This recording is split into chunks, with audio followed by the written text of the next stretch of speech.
Hello guys! Alam niyo ba na may isang loan app na naman na magpapahiram daw sa akin ng 8,000 pesos at babayaran ko sa loob ng 120 days or 4 months at pwede daw akong makautang sa loob lamang ng 5 minuto. Mababa din daw yung interest kasi for as low as 0.05%.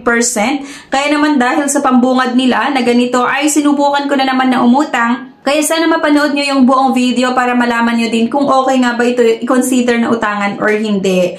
Pero bago ang lahat mga beshies, kung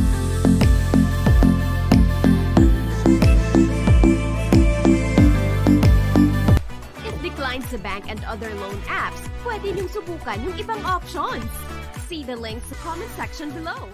Disclaimer, try or apply at your own risk. here nga, Peso Cash, safe online loans under ng Mylon Lending. Itong pag-uusapan natin mga beshies at may 4.5 stars. So medyo mataas yung star niya at halos nasa 1 million plus downloads daw. So medyo marami yung nag-try daw na umutang dito.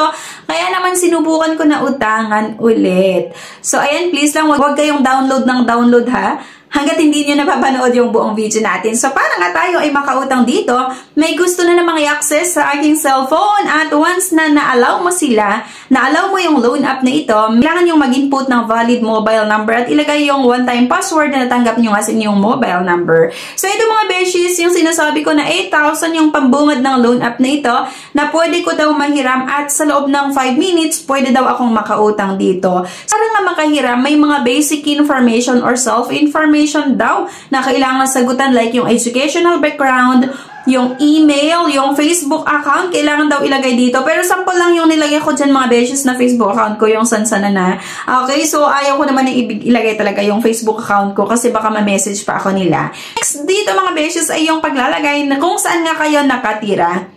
Itong lalagay ko dito na address ay hindi ko na naman totoong address talaga. So, yun kasi yung unang lumabas dito sa option na kung saan Abra yung unang lumabas. Kaya yun yung pindot ko para lang maipakita sa inyo. Pero right after naman, binabalikan ko talaga yung loan app. Then, talaga nilalagay ko yung tamang address ko para nga makapag-try na makautang dito. So, after nun, yung valid personal references or yung personal references, kailangan yung maglagay dito. So, may apat lang yung hinahanap ng loan app na ito na personal references. So, make sure na yung ilalagay nyo na personal references ay kakilala nyo talaga mga beshies at yung tipong hindi magagalit kapag i-message nila or i-message ng collector ng loan app na ito kapag due date nyo or nag-post due yung loan nyo sa kanila, diba? So, itong mga beshies yung mga ID na tinatanggap. So, pwede yung UMID and so on. So, UMID yung pinili ko. So, para nga makautang daw dito, ilalagay natin yung UMID ID number. So, sample lang ulit itong mga beshies tong number na nilagay ko dito para maipakita sa inyo.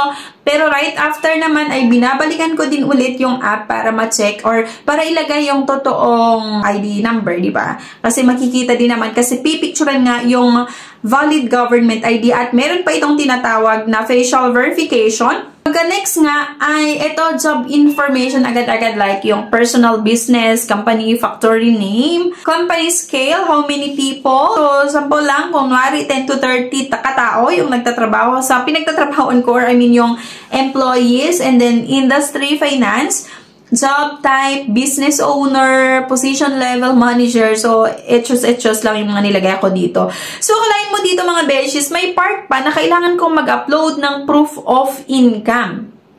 Diba? So, pag-upload ko nga ng dalawa, ito yung lumabas na pwede akong makautang ng 3,000 to 3,500. May 210 na, 210 days na payment terms. Pero mga beshies, isang loan app na naman ito na hindi ko nga nire-recommend sa inyo. Kasi same lang sa ibang mga naunang nagawan ko ng aking honest review na akalain mo, yung 8,000 na pambungad nila na loan amount ay naging 3,500 pesos lang. Meron ditong nakalagay na loan period na 210 days and interest daw dun sa 3,500 ay 625 pesos. At ang kailangan kong bayaran doon sa 3,500 na utangin ko ay 4,125 pesos. Akalain mo ba't ang laki? No? So, 3,500 yung loan amount na aprubahan. Tapos, interest 625. Ang babayaran ko sa aking repayment due date ay 4,125 pesos. 3,500 loan amount plus 625 daw na total interest, kaya naging 4,125. So, kung mapapansin nyo, may nakalagay na repayment plan. Okay? So, dito sa repayment plan nila, ang first installment repayment ko daw ay sa March 2, 2025 na kung saan magbabayad ako ng 2,013 pesos at ang next payment ko ay sa March 17, 2025 na magbabayad ulit ako ng 2012 at third installment payment ko daw ay 100 pesos. So, merong nakalagay dito sa baba na with good credit, the bill amount of 100 can be reduced. Tatlong installment yung nilagay nila, 280 days yung loan terms. Kaya lang kasi mga beshies, kung mapapansin nyo dito sa first and second payment natin ay bayad na nga tayo sa ating utang. Nag-apply ako ng February 16 at ito ang first payment ko ay sa March 2, 2025 na 2,012 pesos. Second installment ko, March 17, 2025, 2,012 pesos na naman daw yung babayaran ko at may total ito na halos nasa 4,000 mahigit. At itong third payment ko nga daw sa 9/13/2025 ay 100 pesos pero pwede daw na hindi ko bayaran itong 100 pesos sa September 13, 2025 kung sakali na maganda yung pagbabayad ko dito sa first and second installment repayment ko. Na first and second installment repayment due date ko daw. Okay? So, yon isang loan app mga beshies na hindi ko ni-recommend sa inyo. Though, medyo mas mahaba yung loan terms nito. Halos inaabot na rin ng isang buwan yung terms na in-offer ng loan app na ito sa akin. Pero lang kasi, medyo mataas pa rin yung fees niya. Kaya, nasa sa inyo pa rin yung desisyon kung utangan nyo ba ito or hindi. Pero kung ako yung tatanungin nyo, mas maganda i-consider na lang na utangan yung kapamilya or yung kaibigan or katrabaho bago nyo subukan na umutang sa iba't ibang mga loan app. So, bali, pinakita ko lang sa inyo kung paano magpautang yung loan app na ito. Kung paano magpautang itong Peso Cash. Kaya nasa sa inyo pa rin talaga nga yung final decision kung uutang ba kayo or hindi. At wala din kasi talaga akong na-experience pa dito na panghaharas. Kasi nga, kapag umuutang naman ako sa ganitong mga loan app, ay nagbabayad din talaga ako on or before yung due date. So, kung sakali na meron kayong experience, it's either hinaras kayo or kung sakali na meron kayong experience, it's either hindi man yan maganda or experience nyo sa mga collector nila nung due date nyo or nag-post due ang inyong account, sana i-comment nyo po yan ha.